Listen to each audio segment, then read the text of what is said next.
Back again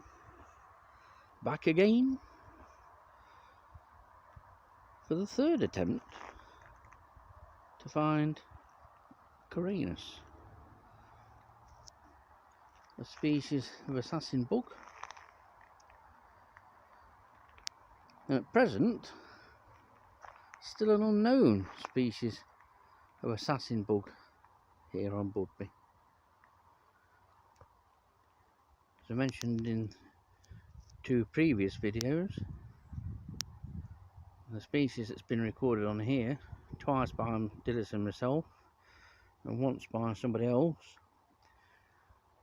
is dark to almost black on the underside, which means that in the UK it's probably Coranus ethiops. But we need a male. But just to see another one would be something. Last seen by myself in 2012, and before that it was a few years previously, and I found a nymph in Sherwood Forest Country Park. I've looked for it on and off most years since then, but this year I'm making a concerted effort because the identity of this thing really needs sorting out. If it is Coranus ethiops, then it's nationally important, because this would be the 2nd or possibly 3rd site in the UK for it. Some experts believe that it couldn't possibly be ethiops that's on here, because the habitat isn't quite right. But experts can be proved wrong by invertebrates time and time again. Oh yeah, not finding that on there. Found it. That kind of thing. Anyway, it's grubbing day today. I've abandoned the beating tray. I've not bothered with the sweep net. I'm going to try the dry, open, sandy areas, which means going up there.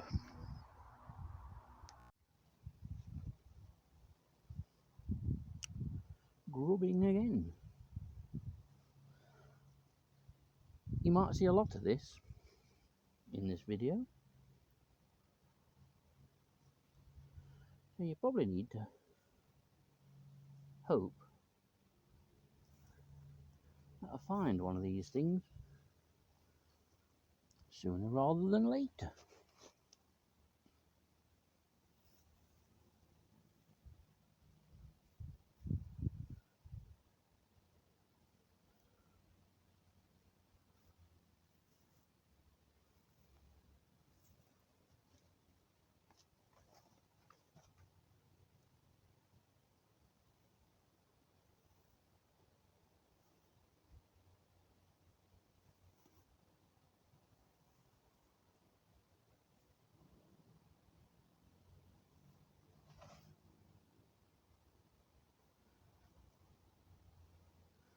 There's 3 stone chats, or 3 or 4 stone chats just close by. That's the sort of noise that you can hear, sort of chacking and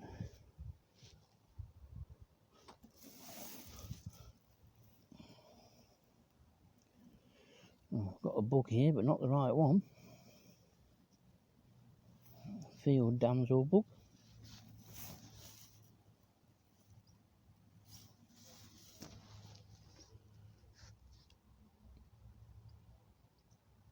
Try another spot.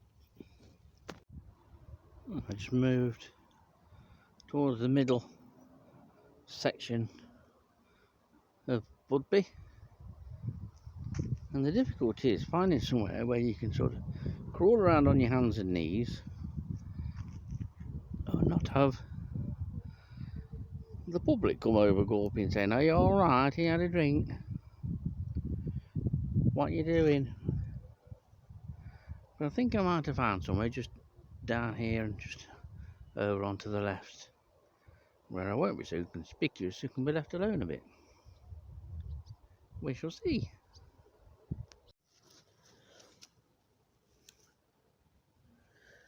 Finally found some where that looks promising.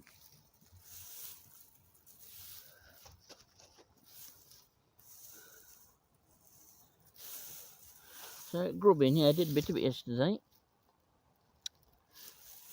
To no avail. Oh, I found a few bits. You always find something through grubbing around. But,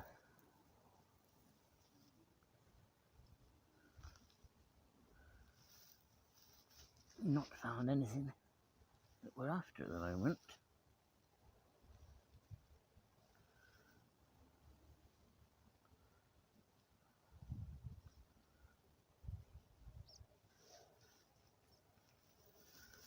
Always get one or two spiders.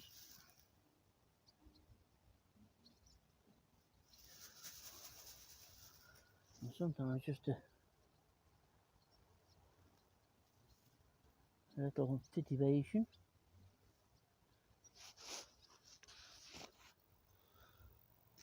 Pays dividends.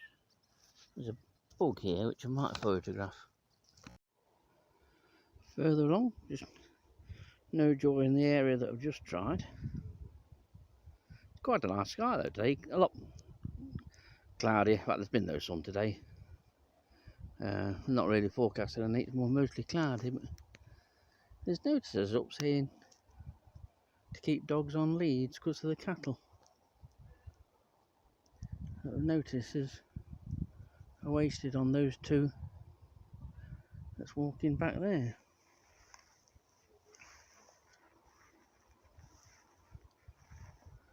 Of course, although there is that fence still up, cattle are in this side because there's fresh dung.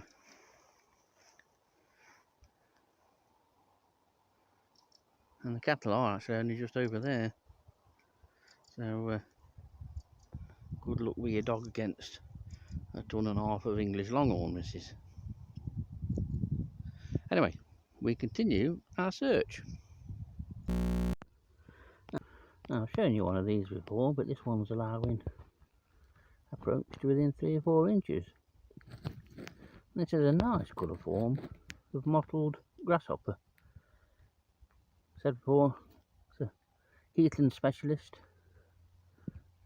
usually well marked, quite cryptically marked, well camouflaged against your typical heathland floor. So it's nice to get close to this one. The majority of them are different shades and flecks and whatnot of brown, but as that one goes and hides, that one isn't. And this is where we are, grubbing around another cleared bit. I'll have no knees, you know. I think somewhere like this. There's that bit of an overhang. With the foliage a bit of a shape. Quite a lot of beetles. An assortment of Bembidians. And a couple of Bradycellus here. Which are all ground beetles, but very small ground beetles.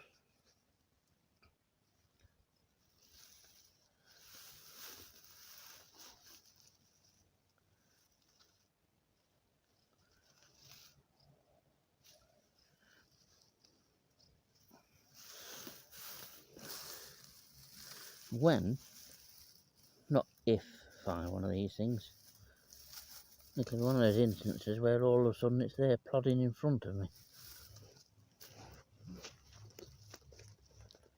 Hope it's this year.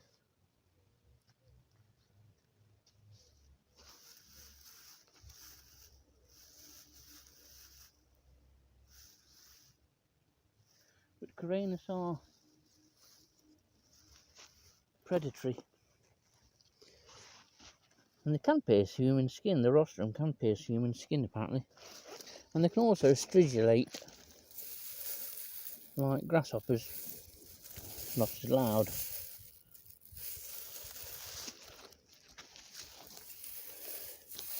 If you see a longhorn come behind us, give us a shout.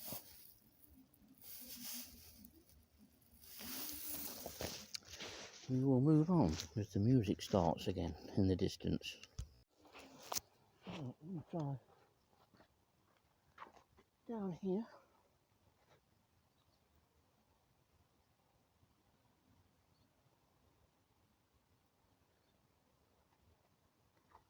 Looking under any loose vegetation. This is it. There's plenty of cover here. So.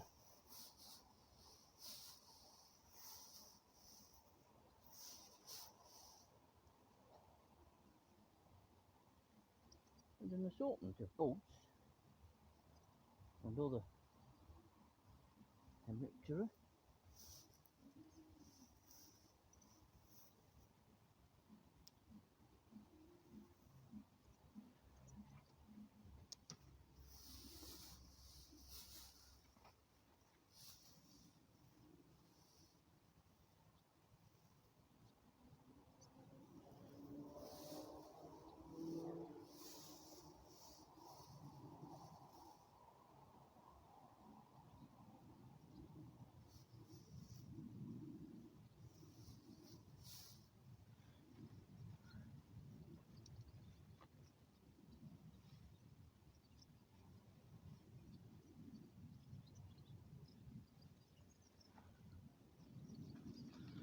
Come out wherever you are. That's the...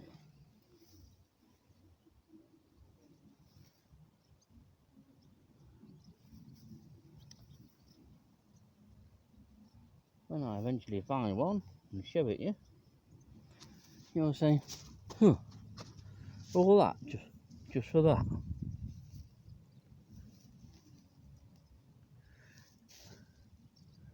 But I'm afraid so.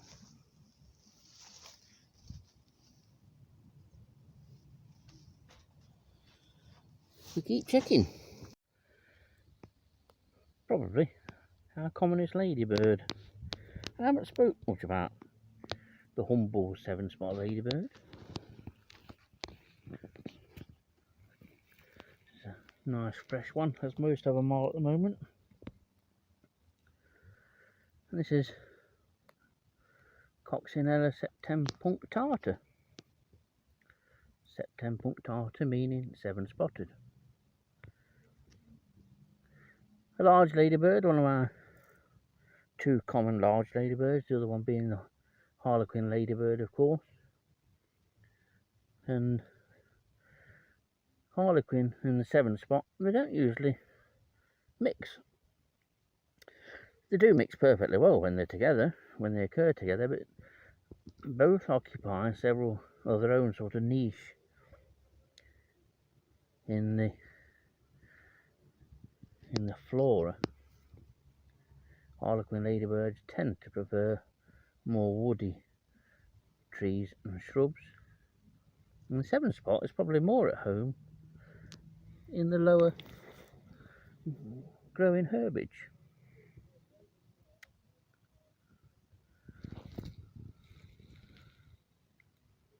Over the winter, these will sometimes cluster in quite big groups in the dead flower heads of thistles, anything really that remains upright throughout the winter. Like bracken, they'll curl up. But a popular overwintering spot is at the end of growths of pine, at the shoots of pine. They will cluster in tightly and they'll remain there exposed throughout even the hardest winter weather. They're also overwintering leaf litter and where ivy grows up the trunks of trees. But as a general rule, these tend to overwinter in more exposed places than harlequin ladybirds do. So, this is the humble 7-spot ladybird. And for those of us old enough to remember 1976 and the big ladybird invasion, or swarming, whatever it was, the general opinion apparently is that it was huge swarms of ladybirds that year, and they were everywhere. And if you happen to be on the beach could be swarmed in tens of thousands of these, and these will bite. Don't believe the experts, so-called experts, that say no, they don't bite. They did in 76. They will give you a bit of a nip. And if you approach one of these sometimes on a hot summer's day, these are more short-tempered and will visibly sort of go towards you suddenly. Harlequins don't. Harlequins are more mild-mannered, yet have such a bad reputation. But it was these that bit you in 76. And anyone watching this that was old enough to remember 76, and you say you were on the beach, where swarms of these came in off the sea, you'll remember being nipped. Nothing painful, but a lovely little ladybird. And this one will no doubt overwinter in amongst this lot, in amongst the leaflet and vegetation on Budby. Well, it's in the centre of Budby, just slightly east. And we've got some longhorns, almost like a medieval scene, isn't it? Apart from people walking around in jogging bottoms. Still no joy on the Coranus front.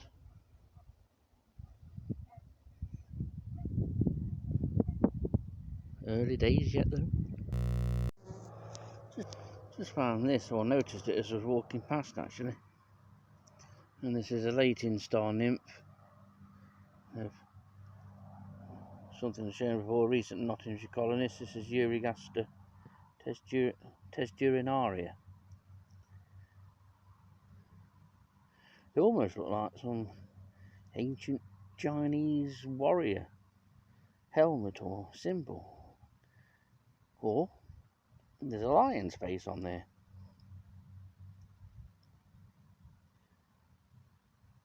Finding these everywhere, it's amazing how things colonise the county and suddenly they're everywhere. And these are in pretty much conditions like this,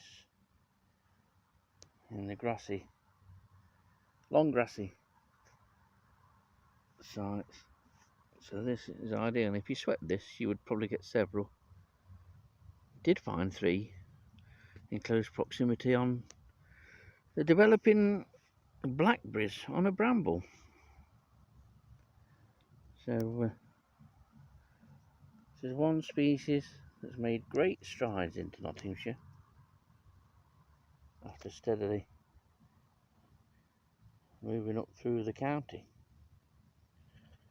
And that does look like some kind of cat. The patterning. Anyway, it isn't a cat. Its common name is tortoise bug. And its scientific name is Eurygaster testurinaria. And we'll leave it there. And I'm having a steady walk back towards the car. I'm hoping to find another couple of places to look for this elusive assassin bug. This is taking some finding. I'm going to look through some leaflets where leaflet is collected.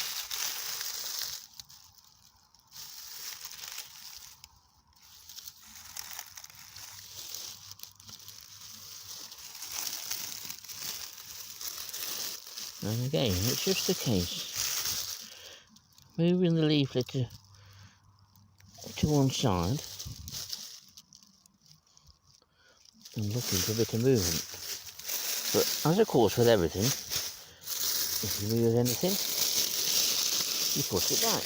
Oh, and here's another cracking find actually.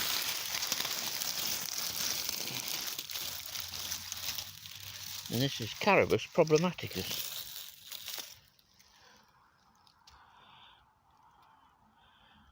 Now I showed you Coranus violaceus the other week.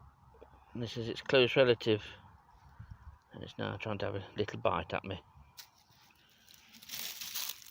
An absolutely stonking species.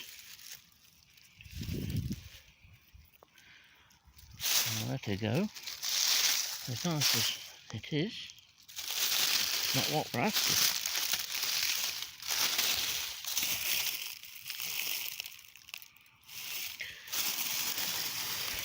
Nearly always get Coranus problematicus on Budby rather than Coranus violaceus, which is the other similar one.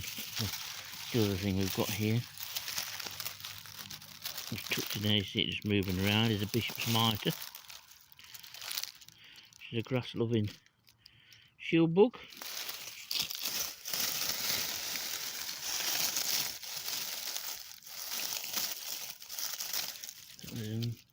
Another one there, that was a late instar nymph there actually. So I'll continue to have a rummage around in here. There's certainly quite a lot of interesting stuff in this.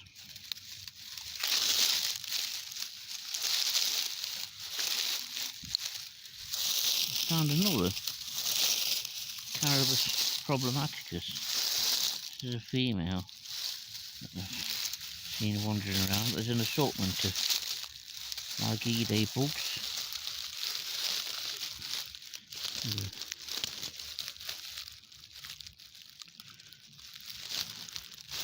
Beautifully coloured.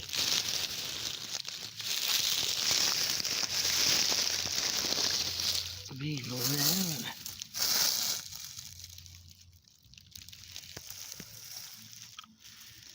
I need two hands.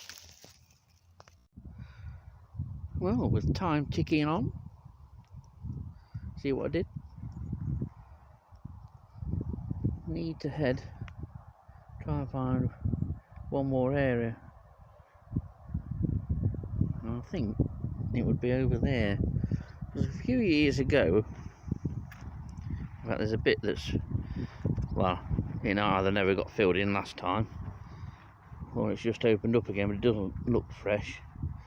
But a few years ago, large stretches of the Sherwood Forest Country Park, and especially on this place, cracked open with subsidence.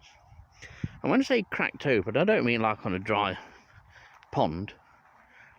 These cracks in parts could be 5-6 foot deep and 3-4 foot wide, and it could stretch from down here right across to over there.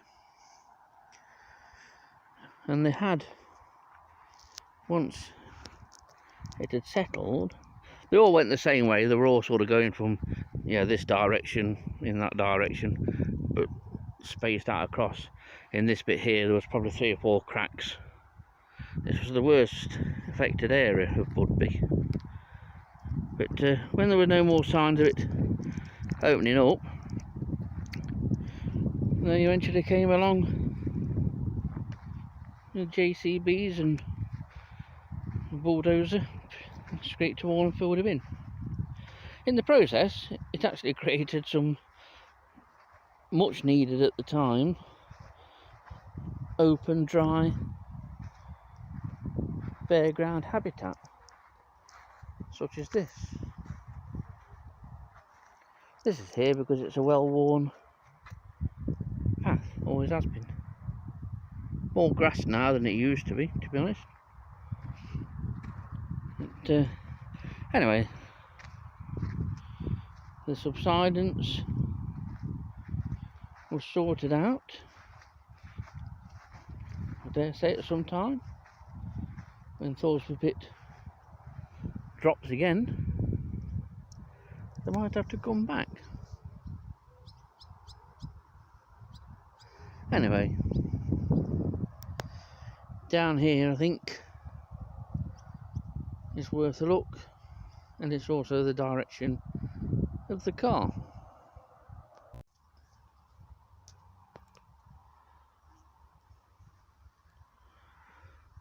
Just having a look in this bit. Dry sandy soil, obviously, on heathland, sparsely vegetated and vegetated only by heather.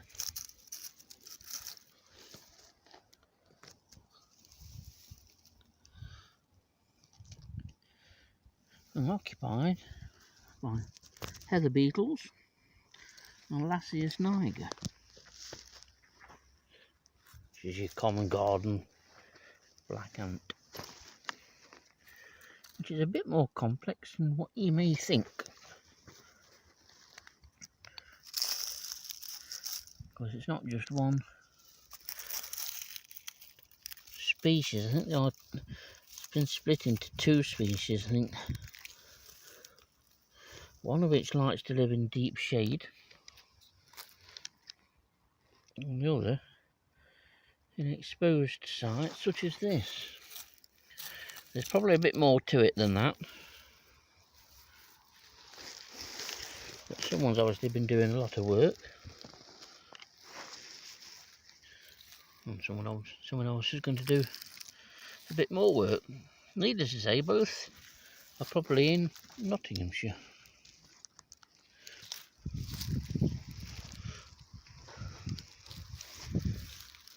But I'll be damned if I can find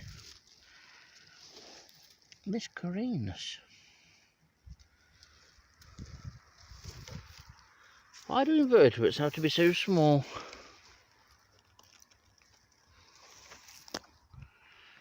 And here we are.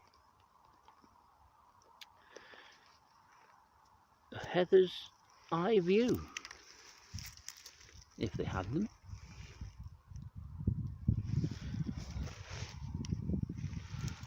Right, I'm going across there, and then I'll have one more look, find somewhere suitable, and then it's back home for some snap. Excuse the noisy swallows again, but this sandy track or pathway is actually a remnant of one of the crack lines that they filled in.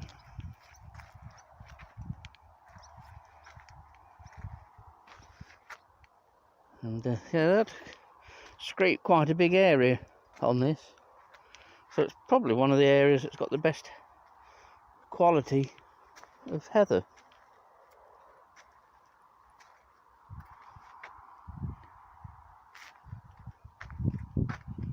And a bit of brightness. Don't tell me the sun's thinking of going off its arse and coming out. It don't look like it. But yeah, we'll have a look somewhere just up there. Found a few bits, nothing exciting. You can't find good stuff every day. And if you found what you were looking for straight away, with the minimum of effort, what fun would that be? And there'd be no sense of achievement at all. This is one thing that when people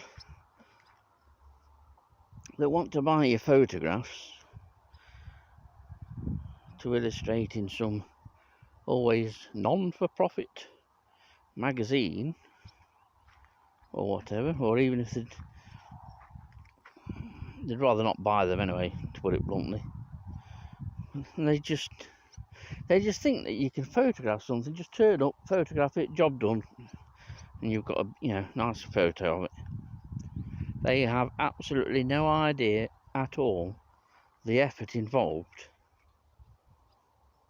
in obtaining photographs of pretty much everything. First of all, you've got to find your subject. Then you've got to hope that it is cooperative and allows itself to be photographed. You've got to make sure the batteries are working in your camera. That's always a good start. And then you also got to hope that the results of your efforts are worthwhile.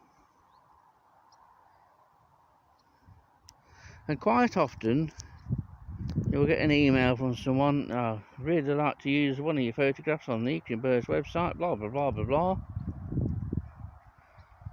Wondered if it would be possible." Well, yes, it'll be possible, but it'll cost you some money. That usually frightens them off. Well, the Ministry of Defence, I must admit, they were brilliant. They paid up for an Amara species, Amara equestris, a photo that we had in their Sanctuary magazine many years ago. They paid up no bother. And so did, to his credit, Steve Clifton of Natural England East Midlands. He wanted to use a number of our photographs to illustrate an article he did in, I think it was British Wildlife. And he paid up no bother. Other organisations? No. We'll search around the internet for a free one. Well, have your free one then. But yeah, the photographer's work and effort is completely undervalued by publishers. And at this point I must say that Paul Brock isn't one of them. He's a good lad. And there are other ones. Sometimes they don't even want you to they don't want to send you a free copy of whatever publication your photograph is wanted for.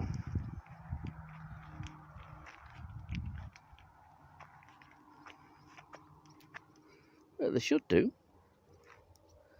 A free copy of the book is probably a lot less than if they wanted to buy it. Anyway, it doesn't look as though we're selling a photo Coranus very soon. Let's find one more spot to have a look. Here's one of my favourite hoverflies. This is Aristolis intricarius. And these are usually ever so flighty, but there's a couple here on what is Devil's Bit scabious, which is in itself an incredible rarity in Sherwood Forest NNR. But these are beautiful.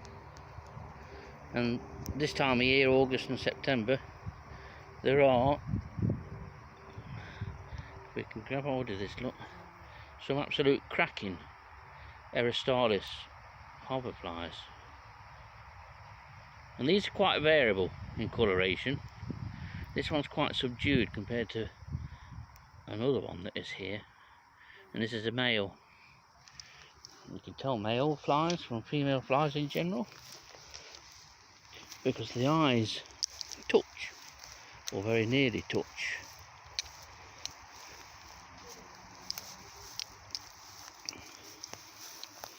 But, there's a wide range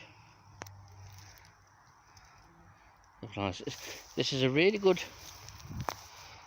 plant, Devil's Bit scabious, to get some seeds of and grow in your garden, because it provides some lovely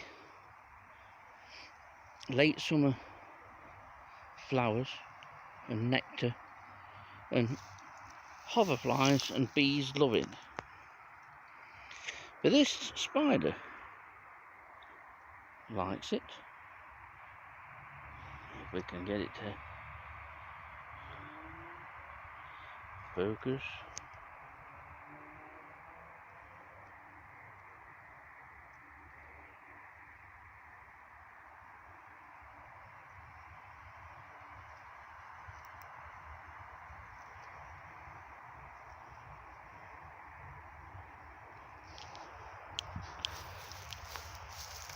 Here's a cracking thing. Yet another bug that's relatively new to Nottinghamshire. I'll show you so many of these. This is what makes entomology so exciting, because species are moving into the county all the time. This is Coranus hyoscyami, which is a fabulous bug, new to Nottinghamshire a few years ago, has increased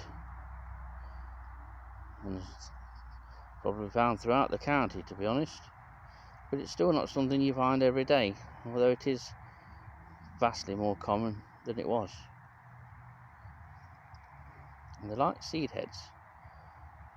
I remember filming some in spring, and they went into dandelion heads. Cracking thing.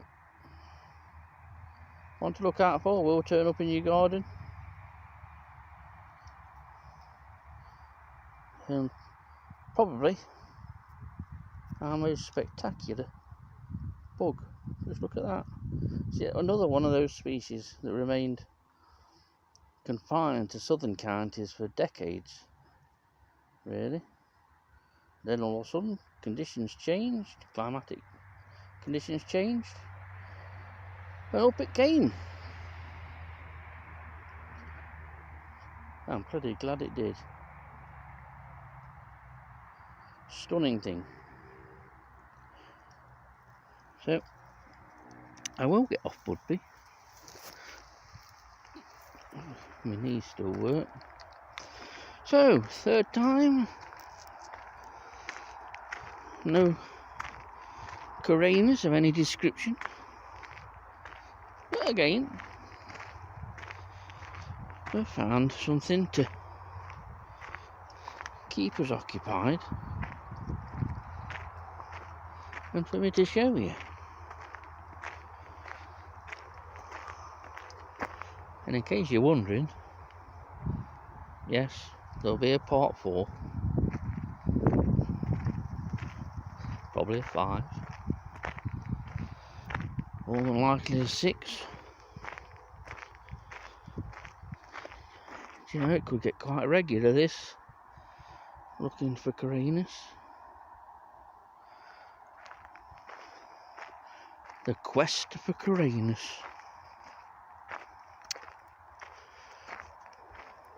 It'll be serialised, you know. Someone could buy it. BBC buy crap, don't they? I'll give him a ring in a bit.